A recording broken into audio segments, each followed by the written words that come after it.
Welcome to our sharing on the book of Exodus. I promised you I would give you a final reflection on the plagues before going into chapter 11, because the Lord said in chapter 12 and verse 12, "I will deal out punishment on all the gods of Egypt, for I am the Lord." That means I am He, I am El Elohim. I am the Creator. So what I want to show you is how he actually went to war with the gods of Egypt. It took a bit on my part to find all the names so that you would know what exactly was being targeted in every single one of the plagues. And then you will realize that this was a perfect communication between God and Pharaoh. Pharaoh understood this absolutely from the very beginning. And the target that God had was to show Pharaoh, who was responsible for keeping the false religion alive in Egypt and for keeping the worship of the false gods going. Because of that, he was the one who had to be addressed. If somebody else was in charge, they would have been addressed. So everything is addressed to Pharaoh, whose responsibility is to keep this false system going. And so if you are going to communicate with somebody, you have to use their language. Anyone rearing an infant has to learn the language of the infant before the infant learns your language.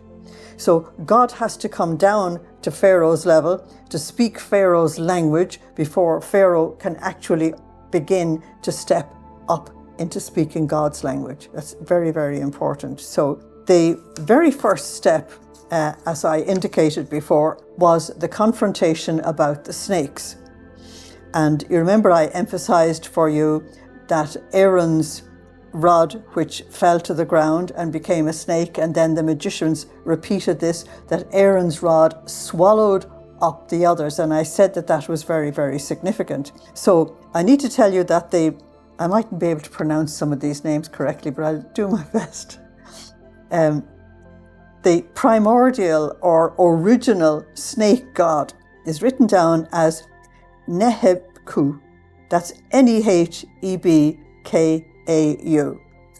So somebody who understands Egyptian will get that better than me. But the very important thing about this god was that the myth about him said that he had swallowed 7 cobras. And because he had swallowed 7 cobras, that he was the supreme one, and that therefore he was the foundation for the authority that Pharaoh had, and that he was the one who had Pharaoh's back, as we say nowadays. And Pharaoh carried the sign of the cobra in his crown. So this was the sign of Pharaoh's authority, and it was taken from him in the very first confrontation. That is the reason why Pharaoh began to negotiate with Moses. If he had any authority left, he would have used it against Moses.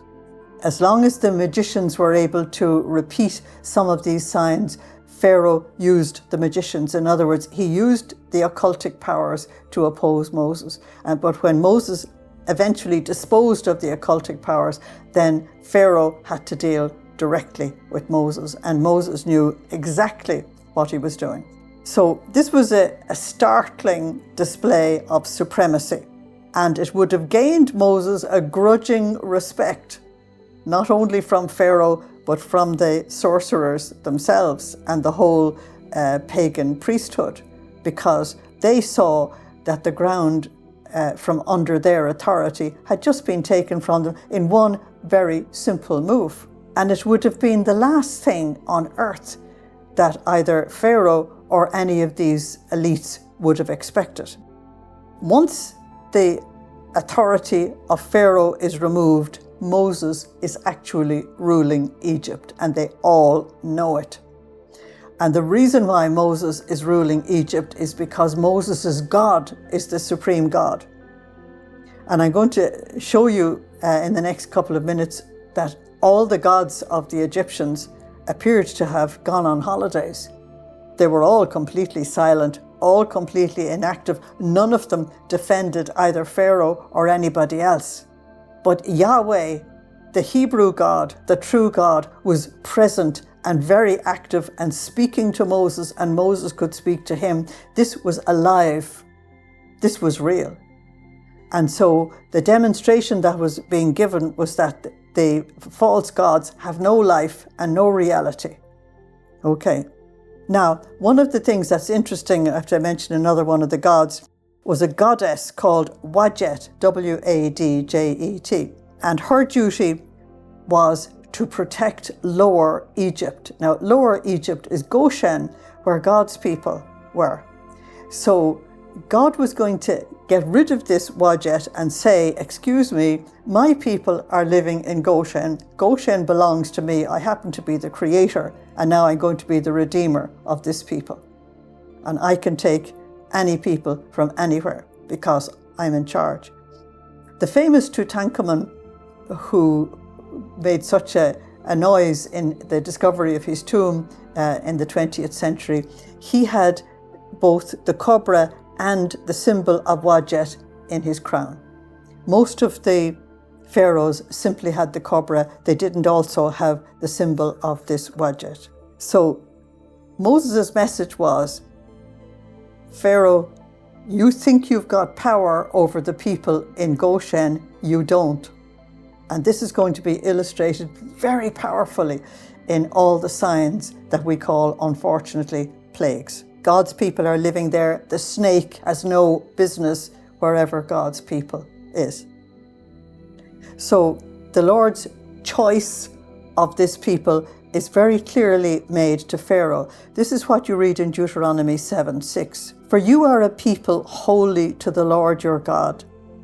The Lord your God has chosen you out of all the peoples on the face of the earth to be his own treasured possession. And in this war against the false gods, the Lord is defending his treasure.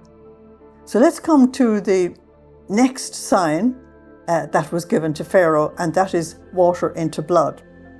So here, Yahweh, I have to use the sacred name so that we know exactly who we're dealing with, struck the water of the Nile.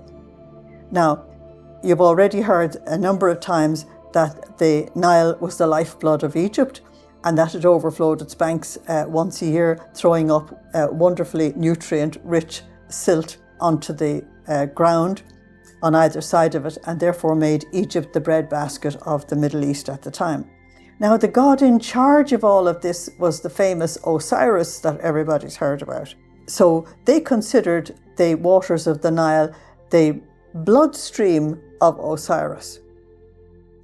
But Osiris doesn't seem to have been able to do anything about this sign.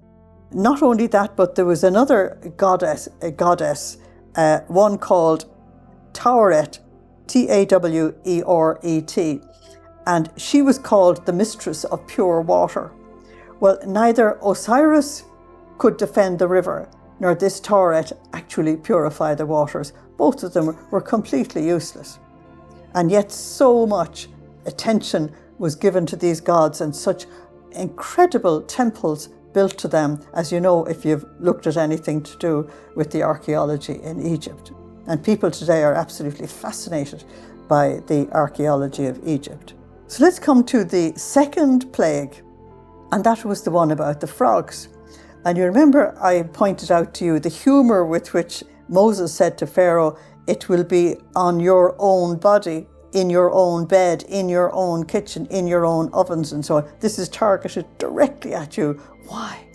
Heket, H-E-Q-E-T, was the frog deity, and it symbolized childbirth, midwifery, and resurrection. Of course, this is intimately connected with the Hebrews, where the infants were thrown into the river, and Pharaoh tried to use the midwives to actually kill the children before that. So now he has symbols of childbirth and midwifery and resurrection swarming all over his own person and in his own house and in his own bedroom and absolutely everything. He can't get away from it. Now, he knows the sign. He knows the meaning of it. But we need to know what Moses understood, and that is that he was dealing with a mass murderer. And so the sign had to be something that would crawl all over him to see, was there any way he would face reality? He didn't, of course. And where were the frogs coming from? They were coming from the Nile, where he had committed mass murder. The third sign now makes sense, because this is the first punishment that I pointed out to you, and it was the lice, and the lice symbol uncleanness. Well, if you're a mass murderer and you want to destroy God's people, then in God's eyes you're unclean. And so this uncleanness is extremely important. Now, I mentioned already that the different translations use gnats or fleas or even mosquitoes, as the Jerusalem Bible does. But lice is the actual best interpretation. There was a god supposed to be looking after the earth, and that god was called Geb, G-E-B. Now, apparently he wasn't able to protect anybody from anything either. And this particular punishment was aimed also at the Egyptian priests, because they had an absolute thing about being completely pure in the body. And so the lice all over them indicated they were anything but pure. And the message is described way down in the New Testament: nothing unholy or unworthy can enter the presence of God. Now, uncleanness would have been something that would have absolutely appalled the Egyptians. They considered that they were a people that had come from the stars, and therefore they were superior to everybody else, and they were going back to the stars. That's why they had such elaborate funerary arrangements. To call them unclean would have been absolutely frightening. Now, the fourth sign were the swarms of flies, and you need to know that the flies and the beetles were popular charms used in Egypt. And there was a particular prize given to any military man who had shown determination and bravery and a refusal to give up. And it was called the Order of the Golden Fly. So you can see that the message of the flies is actually important because you're dealing with two gods here. One of them, Wajet, that we've already mentioned, and the next one is Khepri. K-H-E-P or I. And since this prize was given to people with unwavering determination and bravery, it is totally extraordinary that it is at this fourth sign that Pharaoh begins to waver. He begins to, okay, I'll let you go, and he begins to be very, very uncertain. In the fifth sign, the sign of the livestock, we're dealing with something quite extraordinary, because I hinted to you that they worshipped animals. Now, the cow goddess, Hathor, is one we have to remember, because she's going to turn up in chapter 32 when the people commit idolatry at the foot of Mount Sinai. The authors of the book cynically say that it was a golden calf. In factual fact, it was a representation of Hathor, the cow goddess. And the myth about her said that she was the daughter and consort, which, just like the pharaohs, they married their own daughters. She was the daughter and the consort of the god Ra. Now, Ra was the sun god, the supreme god in their pantheon. Okay? Now, this Hathor was also considered the mother of Pharaoh. That's why I've told you that Pharaoh was considered a demigod and absolutely untouchable. And they actually stylized Pharaoh as a bull. So he was worshipped even in his lifetime as a kind of a god. Apparently, I haven't been to see this, but apparently in many of these huge frescoes that you find all over the temples that have survived, there are giant reliefs on the walls of some of these temples showing the pharaoh actually sucking milk from the udders of Hathor. And the Apis bull, A-P-I-S, Apis bull, was considered the son of Hathor, and it was a manifestation of Pharaoh himself. This is how deeply Pharaoh was in this religion. And this was why everything, absolutely everything, had to be targeted at Pharaoh. If Pharaoh comes down, the whole system comes down. And so if the Apis bull died, when the cattle died, then that was a direct hit to Pharaoh and his own person. It is just utterly amazing. Now, one of the reasons why Hebrews were utterly despised by the Egyptians was that they sacrificed some of these sacred animals to God. They offered to God these precious animals. Okay, and that was considered an absolute abomination. So when Pharaoh kept saying, you can do it in this country, you don't have to leave this country, Moses said to him, we can't do it in this country, so the people would stone us. That's not possible. So it was a terrible shock to Pharaoh when he realized that his own livestock containing some of these animals that they actually worshipped were killed when the livestock of the Hebrews, whom they despised, were all alive. The distinguishing thing between the two of them was actually quite a shock. So now we come to the sixth sign, which was the boils. This attacked everyone from Pharaoh and the magicians and the priests and the whole lot of them. Now, boils all over your body says you are sick, but the message is spiritual because it's only a sign.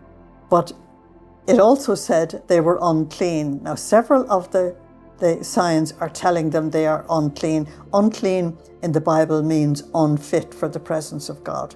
So there were several gods involved. Sekhmet, Sekhmet. This was the goddess of epidemics and healing. Thoth, Thoth, was the god of medical knowledge. Isis was the goddess of healing. And Nephthys, Nephthys, was the goddess of health. So here you have the goddesses of epidemics, healing, knowledge, health, and all the rest of it. And they all seem to have been out of town. Everybody, including the famous medical doctors of Egypt, were covered in boils. Now, why do I say famous medical doctors? Because at the time, the medical system in Egypt was the best in the world. And the doctors in Egypt were famous throughout the known world for their knowledge of medicine, but also surgery. And their medical texts, some of them are still extant, and they're 4,500 years old, and they are treasures. So for them also to be covered in boils was an incredible insult. So that the doctors couldn't face their patients also covered in boils. It was an incredible thing. So God was saying to them that your entire system can come down if I just simply say so. Because that's how creation happened. God said, let there be light, and there was light. God said, let us make man in our own likeness, and he did. Whatever God said happened.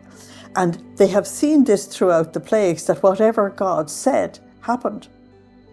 But they also realized it was only a sign, because when they asked Moses to ask God to remove the sign, he did. God was merely trying to teach them. He wasn't trying to cause them terrible pain, but he had to use the language that they understood. If he used a language they didn't understand, then it would have been a non-communication. So we're told that particular sign was taken from the ash of the kiln in Egypt, where the poor Hebrews had slaved making these terrible bricks. And in Exodus chapter 5, we were told about the blistering, crippling labor forced upon the Israelites in terrible heat in order to produce these bricks. And now the Egyptians are allowed to experience what it is to have this blistering, crippling thing in terrible heat and no solution. In fact, the only solution is that the God who gave the sign to you can actually take it away. So the Egyptians are learning something that's not in the book of Exodus, it's down in the Gospel. In Matthew 7:16, Jesus said, by their fruits you will know them. So the plagues are exposing all the evil that was in the system that the Hebrews are actually caught up in. So let's come to the seventh sign, which was the terrible hailstorm. This was a truly terrifying experience for everyone. It was a combination of fire and hail, which destroyed everything, man and beast, that it touched. Now, there was a particular sky goddess called Nut, N-U-T, and she was supposed to protect the whole land from any destruction coming from the sky.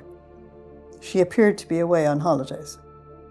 And then there was another sky god called Shu, S-H-U, who was supposed to keep a balance and keep calm in the heavens, but he was missing as well. And this plague also touched their belief in the afterlife, because it was considered a frightful punishment to be incinerated or even to have your body physically damaged, because that would interfere with their mummification process. And in the afterlife, you were supposed to pick up this body and it had to be perfect. So there's a little note given to you in verse 31 that the flax harvest was destroyed. Now, for us, we might just say, well, that's just another crop. But what you needed to know was that the flax was required for the whole mummification process. So at this point, Pharaoh is getting desperate. And he makes his first confession, which is incredible. In other words, he's in the right, I'm in the wrong. At least the first sign is given there. So why would he do this now? Why would he say this, and why would he do it now? It's because one of Pharaoh's primary duties was to be an intermediary or a mediator between the gods and the people. Now, the person standing in front of him, Moses, is the God-appointed mediator between the only one and true God and the people, not Pharaoh. Pharaoh has no intercessory power, none whatsoever. If he wanted to get some kind of intercessory power, he had to go through the occult. In other words, he had to use demonic force. So as this intermediary or mediator between the gods and the people, he was personally responsible to another god called Mat, M-A-A-T. And this was the god of cosmic order, who was meant to keep balance between the heavens and the earth, and disorder was absolutely not permitted. So Pharaoh is beginning to realize that he is going to be considered incompetent, not only from his own people and his own courtiers, but from the gods, who will just write him off. This man can do nothing. So maybe he thought he could keep some level of control in the previous plagues, but now it's different. It's now very clear to Pharaoh that all the gods that have been involved up to now are completely useless. Now, this will be taught very, very clearly in Psalm 115, and Jeremiah, I think it's around chapter 17, also teaches us as well. And in Psalm 115, it says that these so-called gods have eyes, but they do not see. They have ears, but they do not hear. They have mouths, and they do not speak. They have hands, and they do not work. They have feet, and they do not walk. And they give you a most wonderful statement. It's very difficult to translate a pun from one language to another. It's very difficult.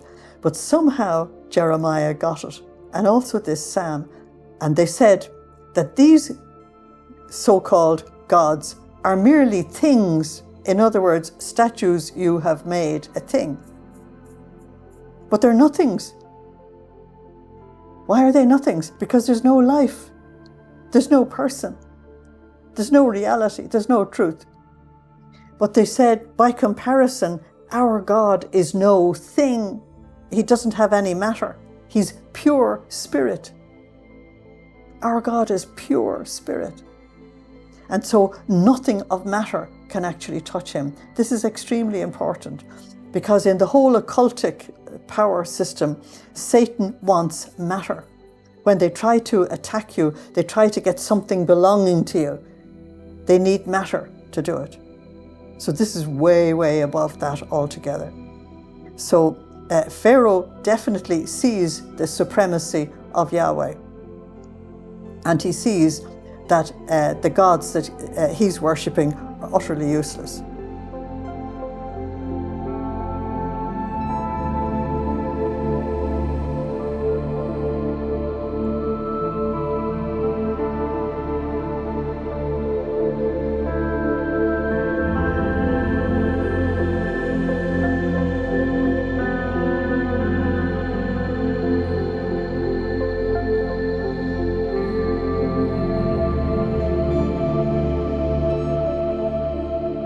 So the next sign are the locusts.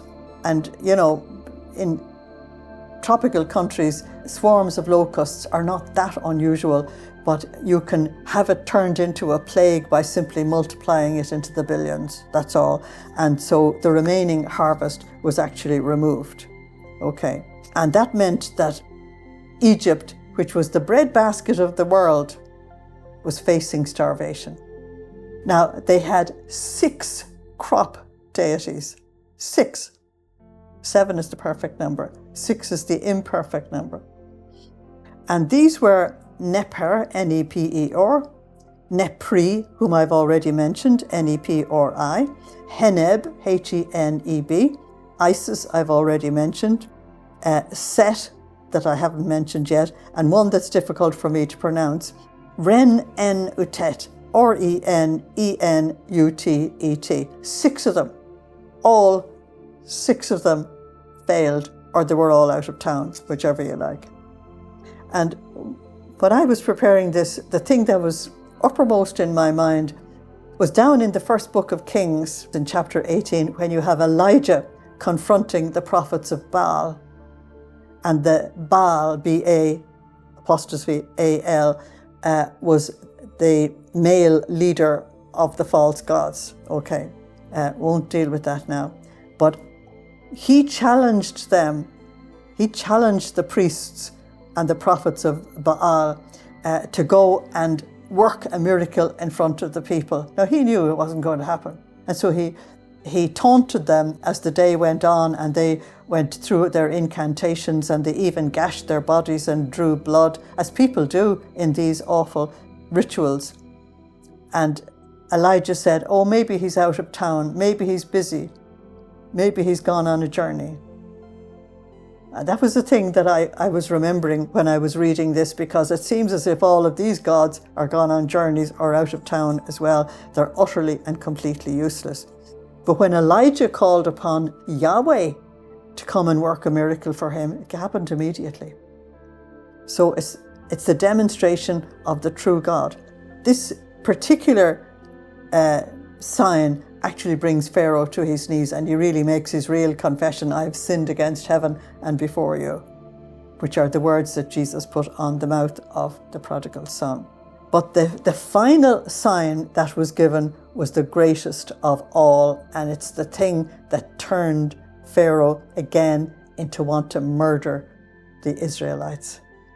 Now, I didn't say that when I was doing the 9th plague. I want to say it now, and I wanted to say it having mentioned the various gods that had been targeted, because every aspect of Egyptian religion is being targeted in all of these plagues. The supreme god for them was Ra. Now, Ra was given a number of names depending on the king or the time. He could also have been called Re or E, sometimes Amon Ra, A-M-O-N hyphen Ra, or A-T-U-M, or you might have heard of him called Aten as well. These were all names given to this one sun god, who was the supreme god.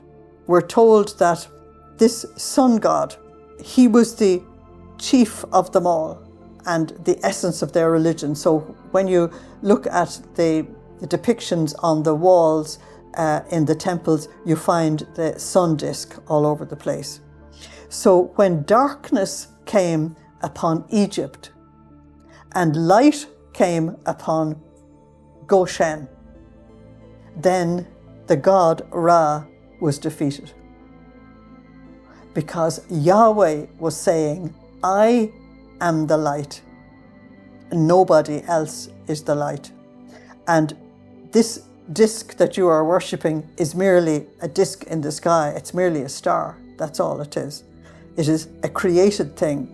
They were worshipping creation, and they were worshipping animals, and they were worshipping people. I'll bring all of that out when we get to Sinai, because that will all come into the commandments of God, that he will command us not to worship any of these things. And he is specifically mentioning these Egyptian gods. So the 9th plague was therefore the last straw for Pharaoh, because now he knew that Yahweh, Moses' God, the God of the Hebrews, was claiming to be El Elohim, the God of gods. Adon, Adonim, the Lord of lords. And not only was he claiming that, but he was actually proving it. This is what Deuteronomy 10:17 says, "For the Lord your God is God of gods, Elohim, El Elohim, and he is Lord of lords, Adon, Adonim. He is the great God. He is the mighty one. He is the awesome one." That's Deuteronomy 10:17. So this is what was being proved in the plagues, that God was revealing himself to the whole world, because Egypt was the superpower of the world, and all the knowledge would go out from there to everybody else. So God has revealed himself. When you go to other books like Joshua, they discovered the whole world did know about it, but I mentioned that to you before. Let me give you a final just little message here. If everything has been done in 9 plagues, why do you have a 10th one? Why is it necessary? And it's necessary for this reason, that there were so many gods worshipped in Egypt that they worshipped them in groups of 9. And these groups were called Enneads, Enneads, Enneads. And so an Ennead was a regional pantheon of gods. But the supreme pantheon, or Ennead, was the one that had Ra in it. Okay? And this was called the famous Ennead of Heliopolis. It was led by Ra, or Atum, or Aten, whatever you want to call him. And he had 8 descendants. Now listen to the names, because you've heard them all before. Shu, Tefnut, Jeb, Nut, Isis, Osiris, Set, and Nephthys. All his descendants. They've all been wiped out in the plagues, every one of them. And so has Ra. And there's only one God that I haven't named, I haven't mentioned. He was called the 10th one. He was called Horus. And Horus was dealt with as well. And so what God has done in the plagues of Egypt, he has literally wiped out their religion, shown that it is completely false. They are totally deceived. And that's why when you go to the book of Revelation in chapter 12, verse 9, that when the devil is actually exposed, he's Satan, he's the snake, he's the devil, he's anything else you want to call him, but he's the deceiver of the whole world. And this has been demonstrated in the book of Exodus to introduce the entire Bible, so that if you understand Exodus, you actually understand the rest of the Bible. It's very, very, very important. Okay. So in the 10th plague, the creator of the universe brings judgment to the false religion of Egypt, to the man who's holding it all together, which is Pharaoh. And all the gods of Egypt are wiped out. A decisive blow is given to the nation, and that decisive blow is the death of the firstborn. Pharaoh and his family were considered demigods, as I've said. They were considered to be untouchable, that what would happen to ordinary mortals would never happen to them, which of course is absolutely untrue, because many of these pharaohs had many sons. I remember reading about one of them, that he had buried 15 of his sons. And the reason for the death of all of these children was because of their marrying of their own daughters. And so the inbreeding brought all kinds of illnesses along with it. So in the 10th plague, Pharaoh's prized possession was taken. His prized possession was his firstborn son and heir. And that boy was considered to be a demigod. And there he was, lying dead in his father's arms. Therefore, at long last, Pharaoh heard. Instead of surrendering himself to God, instead of saying, if you took away every other sign, you could take away this one as well. Instead of that, instead of humbling his soul, he turned in a murderous gesture towards Moses, which I will read for you soon. Okay, so Pharaoh's son is dead, therefore his own future is dead. His whole pantheon of gods are dead. The whole nation has been brought to its knees. What does it take to make a proud human being bend their head in humility before God? Look how far God had to go to try and see, would this one man actually surrender? It is quite incredible. And Pharaoh is not alone in this. The whole history of the human race tells you that we are all more or less the same. We may not be as bad, but we may be just as slow to bend the knee in worship. And so God did in fact keep his promise. He said to Pharaoh, if you absolutely oppose me, I will bring about the death of the firstborn. Pharaoh knew for 9 plagues that whatever God said, he did. And so he did this as well. So it was only after this catastrophic event that Pharaoh let the people go. And then we're going to see in the crossing of the Red Sea that he changed his mind again. So no matter what happened, he still would go back on his word. No matter what, it is really incredible. So in today's world, we're just like Egypt was then. We have many gods. People worship all kinds of things. We have the vast majority of our societies actually living in opposition to God. And even with trials and difficulties and pandemics and everything else coming to us, do we bend the knee? No. Do we surrender? No. Do we put our trust in God? No. We put our trust in material things and in creatures. It's just the same thing. So in refusing to turn to God, what we are refusing is our own peace, our own happiness, our own health, and our own future. All of these are in God's hands. And the reason why God wants us to surrender is because his will brings us eternal happiness, eternal joy, eternal peace. That's what he wants for us. And the reason why he will send us very strong signs to try and get us to change is that he knows the eternal future of somebody in spiritual darkness, in spiritual uncleanness, in spiritual sin. He knows that, and that's why he's trying to turn us back. So let's read the final confrontation between Pharaoh and Moses. The Lord made Pharaoh's heart stubborn, and he refused to let the people go. He said, "Out of my sight, take care. Never appear before me again, for on the day you do, you die." This man turns murderous when something really goes against him. Moses said, "You yourself have said it, never again will I appear before you." And Moses knew what he was talking about. Now, Pharaoh has made a drastic mistake. He has forgotten to ask Moses to take the sign away, so the whole of Egypt remains in darkness. It's incredible.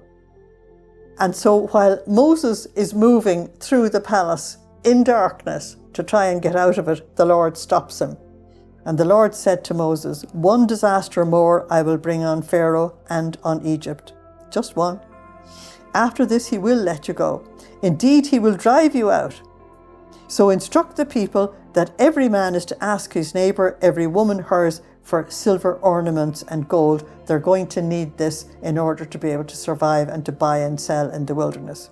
And the Lord gave the people prestige in the eyes of the Egyptians, while Moses himself was a man of great importance in the land of Egypt. Now, Moses himself was very humble, and he just simply did his job in obedience to the Lord.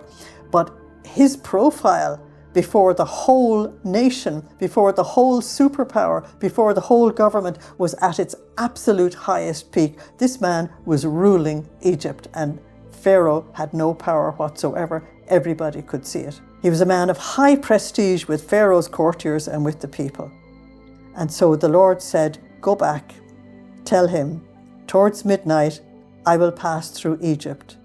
All the firstborn in the land of Egypt shall die." From the firstborn of the throne right down to everybody else. And the sting, the terrible sting, is in verse 7. "But against the sons of Israel, against man or beast, never a dog will bark. So that you may know that the Lord discriminates between Egypt and Israel." What is the discrimination? It is that one group will actually accept him and will respond and will try and do God's will on the earth, even though they're very faulty like everybody else, and the other group are absolutely opposing God. That's the difference, and it's the difference for all generations, for all time. And when we die, it's the difference between heaven and hell.